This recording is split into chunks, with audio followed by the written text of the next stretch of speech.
Hello everyone, welcome to smart study. मेरा नाम है ज्योति। हम प्यूरिटन एज कर चुके हैं, इसमें 3 लेक्चर कर चुके हैं। उसमें हमने प्यूरिटन एज के पोइट्स किए थे। अभी हम करेंगे प्यूरिटन एज के प्रोज राइटर्स।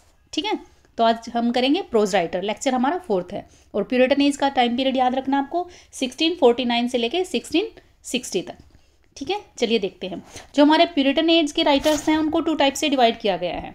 एक होते हैं हमारे एक आते हैं हमारे राइटर्स ऑफ ऑर्नेट प्रोज और दूसरे हमारे writers of plain prose. Plain prose writer बाद में करेंगे, सबसे पहले हम करेंगे writers of ornate prose. Ornate prose मतलब प्रोज का तो आपको पता है, जो एक तो पोइट्री की लैंग्वेज होती है और एक प्रोज की राइटिंग होती है।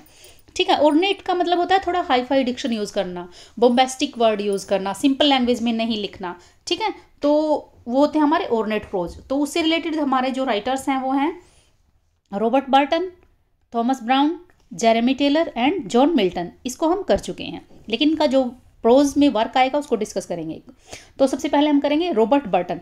ये बहुत इंपॉर्टेंट राइटर है। इनका जो इंपॉर्टेंट वर्क है anatomy of melancholy, it was published in 1621। चलिए इनको अच्छे से डिस्कस कर लेते हैं। नेक्स्ट स्लाइड में ये है हमारा एनाटॉमी ऑफ मेलैंकोली। इसका फुल टाइटल मतलब काफ़ी कंफ्यूजिंग है, बस पढ़ लेना, इससे आपको थोड़ा सा अंदाजा आ जाएगा भाई इसमें क्या है। मतलब इसके टाइटल से ही पता चल जाएगा। ठीक है, तो सबसे इंपॉर्टेंट चीज़ है इसकी पब्लिकेशन 1621 में पब्लिश हुआ है और the anatomy of melancholy written by Robert Burton. ठीक है, तो इसमें क्या है, इसके जो रॉबर्ट बर्टन है हमारे, सबसे पहले तो मैं इसका वो बताना भूल गई, इनके बारे में बताते हैं थोड़ा सा। ठीक है, रॉबर्ट बर्टन थे कौन? जो रॉबर्ट बर्टन होते हैं ये क्लर्जी मैन थे। ये खुद एक मेलैंकोलिक टेम्पर के बंदे थे। ठीक है, मतलब इनका टेम्पर मीन्स नेचर, इनका स्वभाव कैसा था? ये मेलैंकोलिक, डिप्रेस्ड, जो पेसिमिस्टिक होते हैं, निराशावादी होते हैं, उस टाइप का इनका नेचर होता था। ठीक है, और इनका जो बर्थ डेट है 1577 से लेके इनकी डेथ होती है 1640 में। ठीक है, ये इनका बर्थ पीरियड है, ये इनकी डेथ पीरियड है। ठीक है, अब बात करते हैं हम इनका। ये इनकी थोड़ा सा लाइफ हिस्ट्री थी, बस इतना ही है, ज़्यादा कुछ नहीं है। एनाटॉमी ऑफ मेलैंकोली जो वेरी वेरी इंपॉर्टेंट वर्क है इनका, इनके बारे में डिस्कस करते हैं। ये इसकी पब्लिकेशन मतलब फर्स्ट टाइम तो ये पब्लिश हुआ 1621 में, लेकिन इनके बाद भी ये इन्होंने 5 बार रिपब्लिश किया है। ठीक है, तो उनकी डेट याद रख लेना। ये सबसे पहले पब्लिश हुआ 1621 में, फिर 3 साल बाद अगेन पब्लिश किया इन्होंने, थोड़ा सा करेक्शन वगैरह करके 1624 में। उसके बाद 4 साल बाद फिर 1628 एंड देन 1632। उसके बाद 6 साल बाद 1638 एंड देन 1651। याद रखना, ये 5 बार ही रिपब्लिश हुआ है। और किसने किया? ये खुद रॉबर्ट बर्टन ने ही किया था। ठीक है, तो इसमें जो हमारा एनाटॉमी ऑफ मेलैंकोली में ये बताते हैं कि जो मेलैंकोली होती है ये 2 टाइप्स में होती है। एक तो होती है लव मेलैंकोली और दूसरी होती है रिलीजियस मेलैंकोली। इंपॉर्टेंट है ये।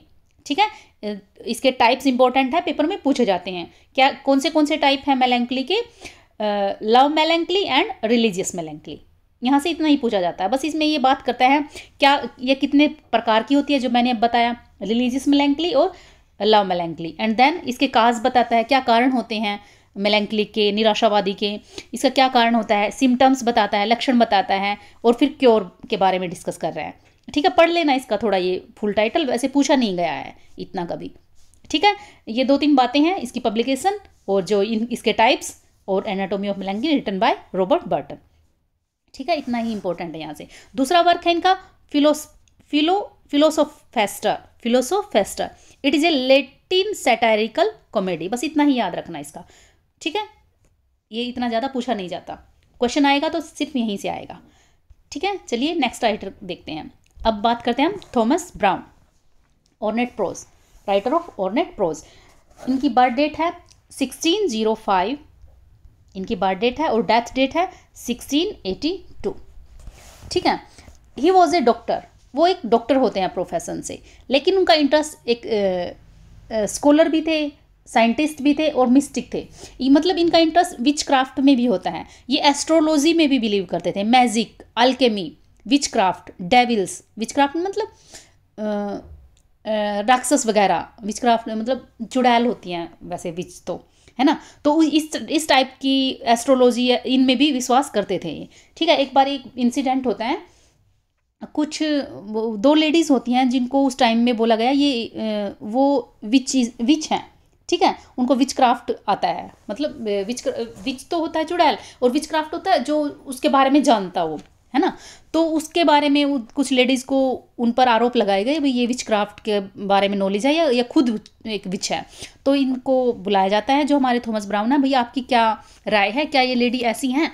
तो ये यस बोल देता है, क्योंकि इसका खुद बिलीव करता था उस टाइम में, उस टाइम का कंटेक्स्ट भी ऐसा ही था। तो उनको मार दिया जाता है, ठीक है।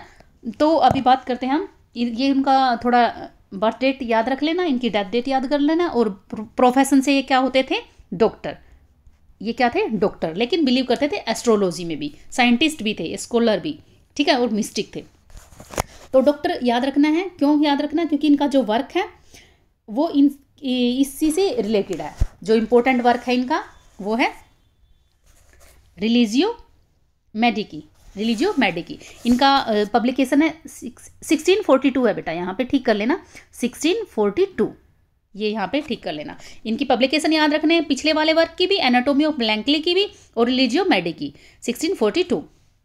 तो ये इसका इंग्लिश टाइटल है रिलीजन ऑफ डॉक्टर। ये पूछा जाता है बार बार, पब्लिकेशन और इनका जो इंग्लिश टाइटल क्या है, रिलीजियो मेडिकी का मतलब क्या है, ठीक है। और ये मतलब ऐसा बोला जाता है ना, डॉक्टर्स बिलीव नहीं करते एस्ट्रोलॉजी में, वो थोड़ा साइंटिफिक होता है उनका बेस, है ना। लेकिन यहाँ पे ये खुद क्यों लिखता है, ये जो हमारा रिलीजियो मेडिकी है, ये एक डिफेंस है। डिफेंस कैसे है भाई, चलिए आप ये एक लाइन लिखो यहाँ पे, he in this work he defending himself from the traditional charge that doctors were atheist. Doctors को एथिस्ट बोला जाता है ना भाई, वो नास्तिक होते हैं, लेकिन वो डिफेंड करता है डॉक्टर नास्तिक नहीं होते, ठीक है। इस टाइप से इसमें बातें कर रहा है। Religion is not incompatible with science, incompatible, INCOMPATIBLE, incompatible.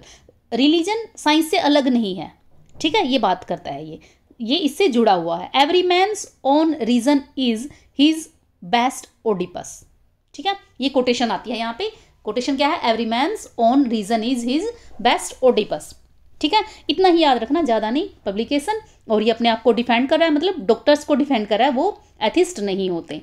और रिलीजन साइंस से इनकॉम्पिटेबल नहीं है, मतलब वो से जुड़ा हुआ है रिलीजन, ठीक है। और अब इसकी थीम देख लेते हैं रिलीजियो मेडिकी की। इसका जो टाइटल है ये पूछा जाता है, इसको याद रखना है, रिलीजन ऑफ डॉक्टर। डॉक्टर का रिलीजन, इनका भी रिलीजन होता है। इनकी थीम है रिलीजन, रिलीजन के बारे में ही बात कर रहे हैं। दूसरा है science and religion.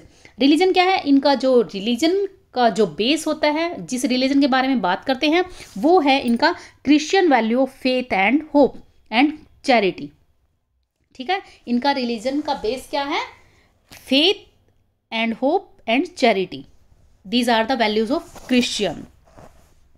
He also believes in sola fide, एक मिनट, सोला फिड, ही आल्सो बिलीव्ड इन सोला फिड। सोला फिड मीन एग्जिस्टेंस ऑफ हेल, ठीक है, एग्जिस्टेंस ऑफ हेल के बारे में वो मतलब इसमें बिलीव करता था।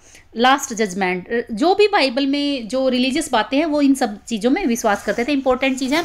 ही also believed in doctrine of सोला फिड।